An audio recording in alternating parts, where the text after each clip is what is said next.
Mike's Daily Podcast. Wow. I must not have a life because I've done a podcast daily practically all week. Because I don't always do it because I get sometimes Mike's Daily Podcast. Sometimes I get distracted and I don't do the podcast and I feel bad about it. But then, you know what? That's probably a good thing because deep in your gut, you have to... Whenever... I've used the gut rhymes twice this week. I need to vary my rhymes slightly. I haven't been in a rhyming mood lately. 2000... Mike's Daily Podcast. 416. That's what I mean. Because I'm the king of rhymes, yo. Mike's That's pretty bad. Daily Remember, yo? Podcast. MTV Raps. Yeah. A lot of very white people said yo for the first time when they were talking about that wonderful television show back in the late 80s, early 90s on MTV. Remember the other one? What was that other one?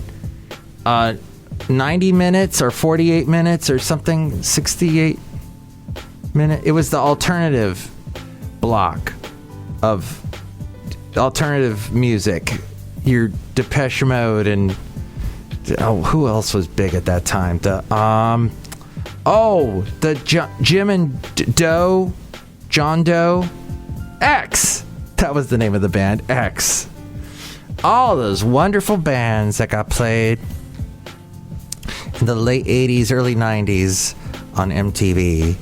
And my early radio job that I had in the late 80s, it was required that I was supposed to go over to this teletype machine that all it did was print news stories on this very large piece of paper. The paper would just come out like toilet paper. Well, it wasn't.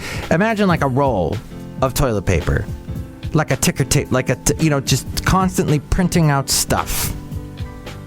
Only it wasn't toilet paper because you can't really print on toilet paper. But it was this really normal type paper, and you'd rip it off. You'd rip and read. That's what they said. And here's today's podcast picture.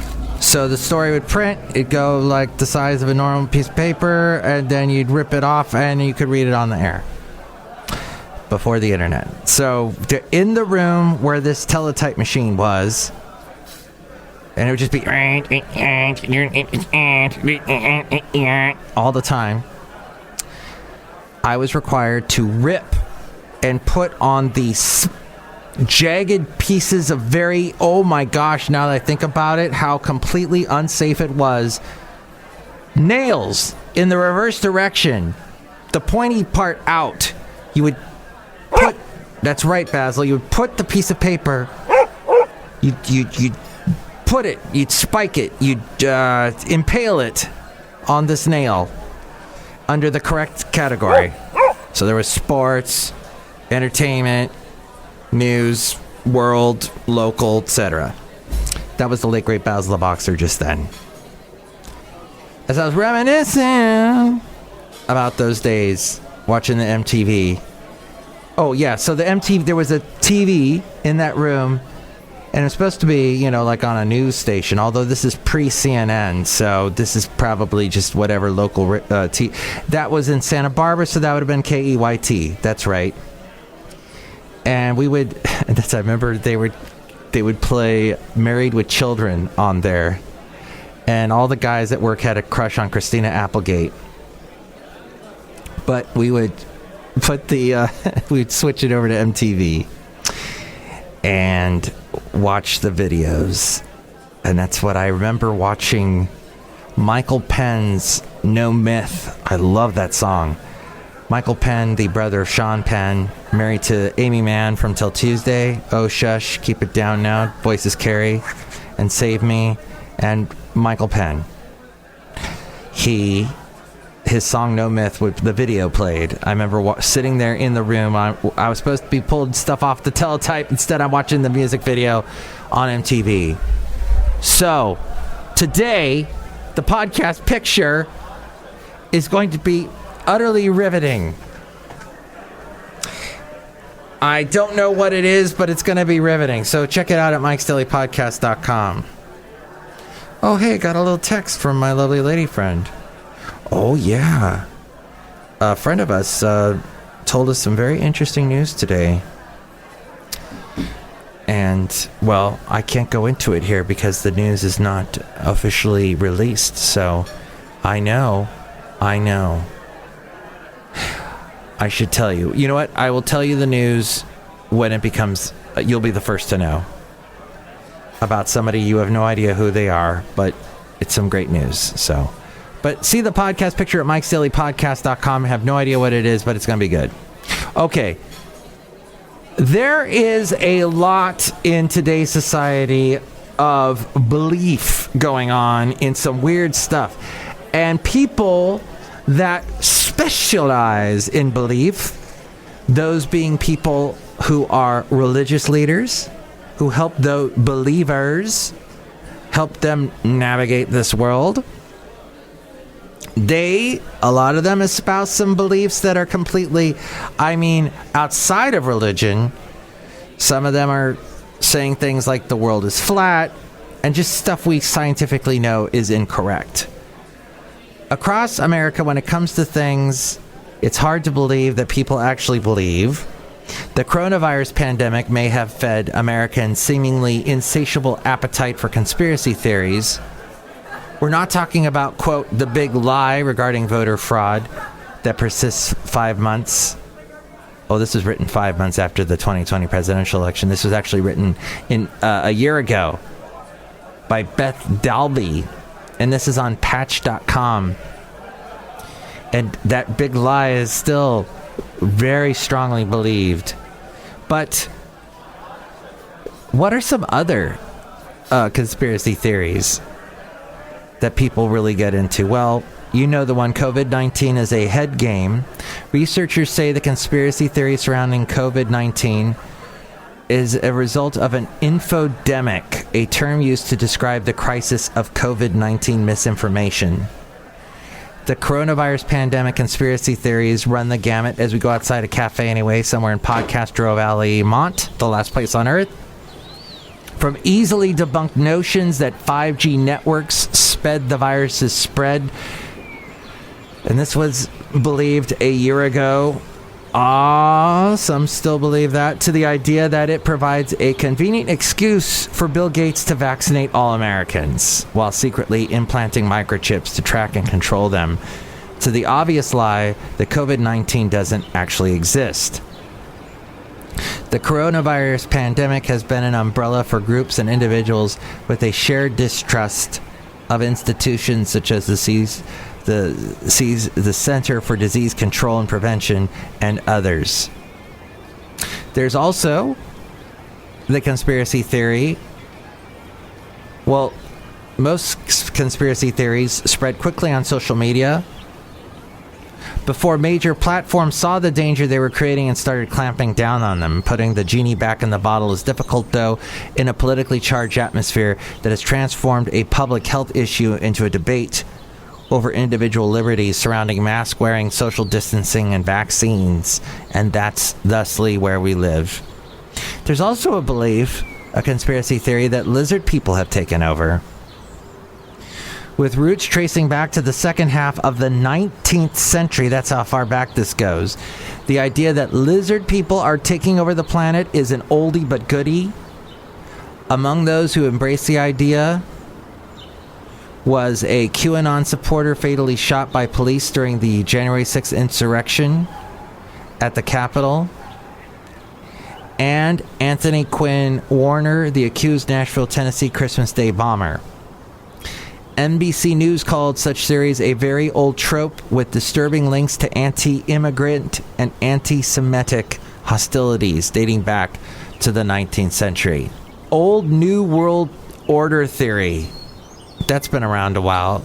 According to anti-government extremists subscribing to the New World Order conspiracy theory since the 90s, because I've been hearing that since the 90s, we're already doomed by schemes of a diabolically clever and unscrupulous secret organization to bring about the downfall of the United States, the last bastion of freedom. And you might be saying, oh, that's crazy, but look how long that's lasted. And you know what? It's going to continue. These beliefs, unfortunately, they ain't going away. This was written a year ago, and these beliefs are still around.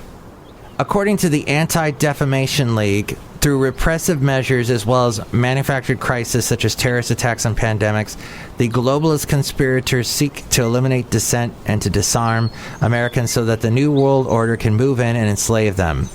New World Order conspiracists also commonly believe that hundreds of concentration camps have been built in the U.S., ready to house deserters and dissenters, that the government will declare martial law, possibly on a pretext such as responding to a terrorist attack, and that the government will engage in mass gun confiscations. Also, there's a conspiracy theory about black helicopter blades.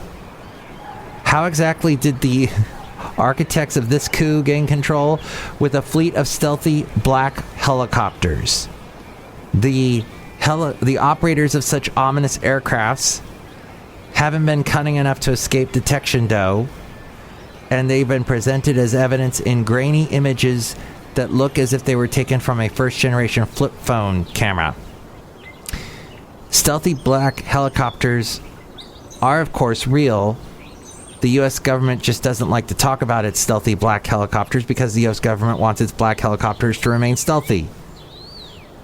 Experts are confident the pieces of helicopter left behind at the compound where Osama bin Laden was killed in 2011 are from a stealth version of the Black Hawk helicopters.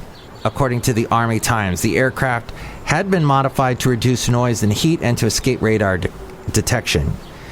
Tupac isn't really dead, is another belief. The moon landing was faked.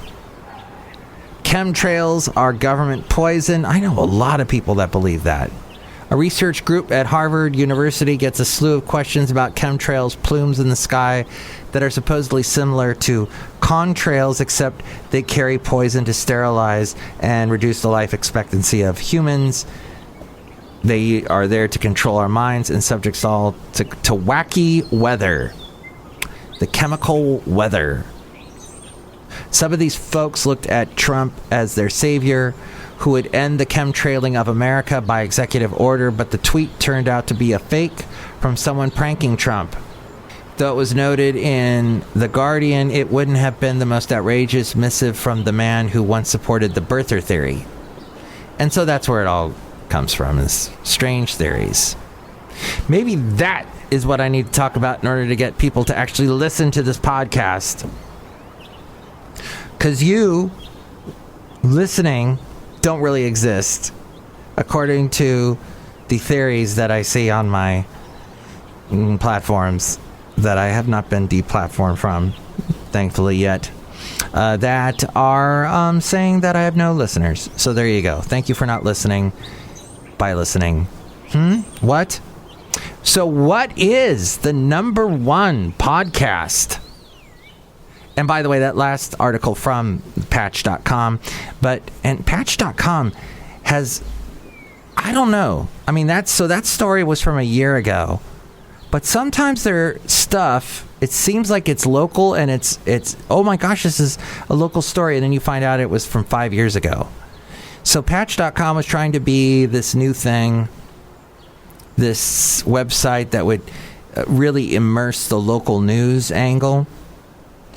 And it's been around for a while. I remember seeing it 10 years ago. In fact, I got a Patch bumper sticker from somewhere. Oh, yeah, it was in Podcastro Valley at that fall festival that we used to do. I think it got canceled last year. Well, maybe it'll be back this year.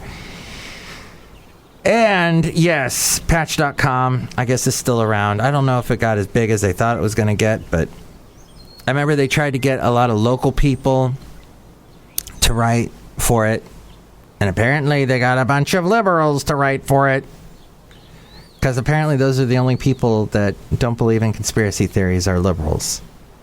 That's what I sometimes get from my conservative friends. But here's an interesting thought, that if I did want to actually get some podcast listeners, the number one podcast is one about true crime. Very Scary People seems to be the most listened to podcast. Then comes another one called Morbid, a true crime podcast. Wow. Those seem to be the biggest ones. Crime Junkie, Dateline NBC. Isn't that a TV show? Why would you listen to the podcast? Just watch You're listening to something that you could just watch on TV. I don't get it. And then there's The Daily. That's gotten so popular. It's now a radio show on quite a few public radio stations. The Thing About Pam, that is an NBC News podcast. Looks like another crime-oriented one. Gosh, crime just seems to be the number. This according to toppodcast.com. Then you've got a comedy podcast at number 7. Dana Carvey and David Spade doing a podcast together called Fly on the Wall. So people like a little bit of comedy. Jason Bateman, Sean Hayes, and Will Arnett do one together called Smartless. And then it looks like there's a sports one, another conspiracy theorist one, a religious one about Catholic, from the Catholic faith. So there you go. That's what this podcast is. Nothing in the gaming world is at the top, which somebody was telling me, because I thought, all the top podcasts have to do with gaming, and apparently I am wrong. So I got to talk more about crime to actually get some more listeners, apparently. But we're outside a cafe anyway, somewhere in Podcaster Valley. I'm on the last place on earth. Look who's here. Hello, Michael Master. It's Madame Rootabega, and I love all of this talk about the world being flat. Oh. So you've been to other planets? Yes. You've been to the moon? Yes. Is the moon flat? No. Okay, but it looks flat from where I stand. So, therefore, it must be flat. But sometimes it is black, and then I can't see it. That's when it's, and then sometimes there's a little bit of light, and it's a crescent. See, this should be an astronomy podcast, and then I would have more listeners. Look who else is here. Hello there, Mike. This is Valentino, the parking attendant. And it's Bison Bentley. Do you know that?